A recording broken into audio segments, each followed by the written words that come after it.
When there's big shifts occurring, I find that a lot of times people's intentions when speaking about that shift fall into a couple of categories. One category is what I call the futurist. And the general purpose of this train of thought tends to be predictions within whatever this transition is, so that later down the road you can point back to them and say, see, I called it, that kind of thing. And I don't mean that in a bad way, just to be clear. Like, I don't think this is a bad thing. It's just that that's one train. The other train, I think, is kind of introspective or analytical conversation around the topic, where it's not necessarily trying to predict where things are going, but more assessing options, possibilities, what's going on now. Some of it does branch into what could happen in the future, but I think it comes from more of an analytical and sometimes philosophical, or, it's conversation for the sake of conversation, less for the sake of a called shot.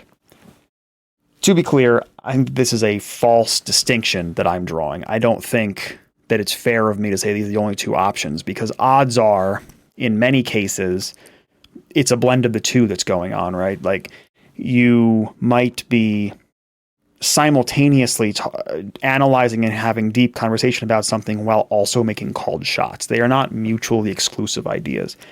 But just for the sake of,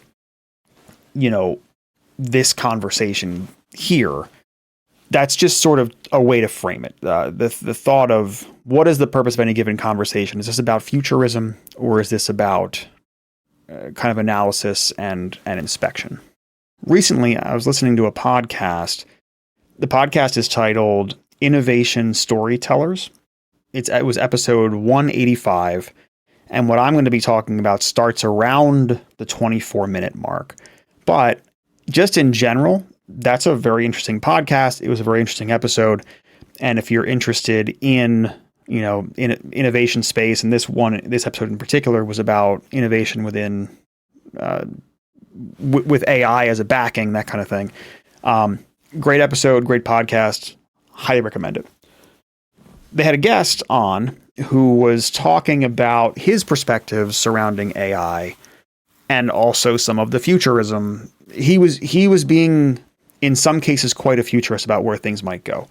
Great conversation, really interesting to listen to. But he got to this one particular part where he started saying that he viewed the state of AI, both currently and also looking forward, as sort of a Maslow hierarchy of needs. And the way he phrased this, or the way he saw this, was that, let's say that there was 3 levels in the pyramid. He said that the base level, the initial level, is one around how AI can help with productivity. The second level is around how AI can be a generative solution for things, creating images and videos and that kind of stuff. And then the highest level of the pyramid, in his view, was one around AI being used strategically, at the strategic kind of tip of the pyramid. I thought this was an interesting way to view things. And still now, I'm back and forth as to whether or not I agree with this pyramid.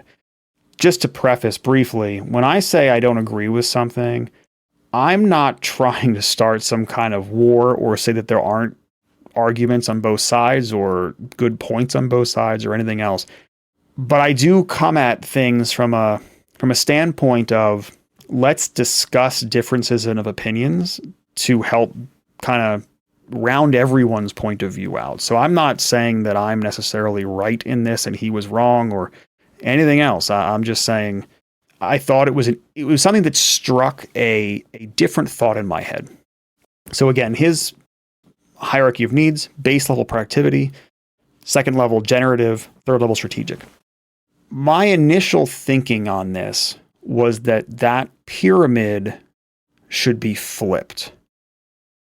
To me, we are currently in a state of strategic development and strategic thought around AI.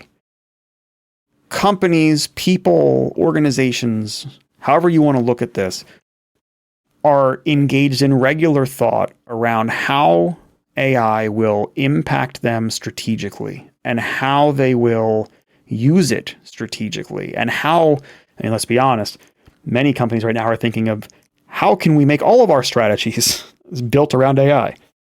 I almost feel like that is the base level. Then level 2, I would agree. If that's the base level, I would agree that generative is the next level up. So it kind of keeps its place in the middle. But my main argument here is that I don't think generative AI is a higher order thing than using AI for productivity purposes. And then I would argue, if these are the only 3 options, right, in that vacuum, that productivity in this world would really be the tip of the pyramid. I think right now, yes, there are productivity boosts. There's a lot of stories out there. They go through some of them in the podcast where they talk about sales folks getting a 5x, response rate to their cold email campaigns because of the use of AI. Or he goes through a thing with a PhD student where a PhD student would have taken several years to accomplish something that AI was able to accomplish in 2 seconds. I'm not arguing that we aren't seeing major productivity boosts already, because we are. We are also at the same time doing some pretty unproductive things with AI. We're trying to weasel it into all kinds of places where it doesn't really belong. We're claiming AI is doing things that it's not. We're firing people from companies because we believe AI will take their jobs or will replace them. And I would argue that all of this whirlwind right now, all of this dust in the air, is creating a lot of non-productive time. And that once we figure out, so think about it this way, once we have figured out how AI can be used strategically, bottom of the pyramid, and once we have figured out how to use the generative capabilities of AI, only then can we see the true productivity boosts and benefits that will come with this amazing new, wave of technology. As a system, I'm not talking about individual instances where, again, there are plenty of instances where someone can go on ChatGPT or wherever and ask a couple questions, and then it's a productivity boost to them. But it's a very small scale thing. As a world, I'm not sure that we can truly see and take advantage of the generative and productivity boosts that this offers us without first figuring out that base level of the pyramid, which I think is strategy. I think it is strategizing and maybe not agreeing, but coming to some sort of consensus across the world of what this thing is, how it should be used, where it should be used, where it's best used, how it's best used. It's still evolving so fast. We can't figure that out on the fly this quickly. Having all this dust in the air, while at an individual and specific level, there might be some productivity gains. At a global scale, I think we'll look back at this time and say, wow, we didn't even know what we were doing. And there was a lot of time and resources and frustration wasted. But what do you think? Do you think in order to systematically see productivity boosts, we kind of need to work strategies out? Or do you think I'm crazy and that the strategy is the ultimate, end goal here, where AI can help us strategically develop everything and we've been using it to boost productivity for years? I can see both sides of the argument on this. And again, I think it's all a false choice anyway, because I'm sure these are just 3 things that they listed on a podcast. There are many things in the mix with AI. It's just that this one particular thing, this one ladder and this one comment just got me thinking, which is what a good podcast should do. It's what any good material should do. It should get you thinking about whether or not you agree, disagree, agree partially, Do you have things to add, things you would subtract? So it got me thinking about this. And if you get a chance, go listen to the episode and see what you think.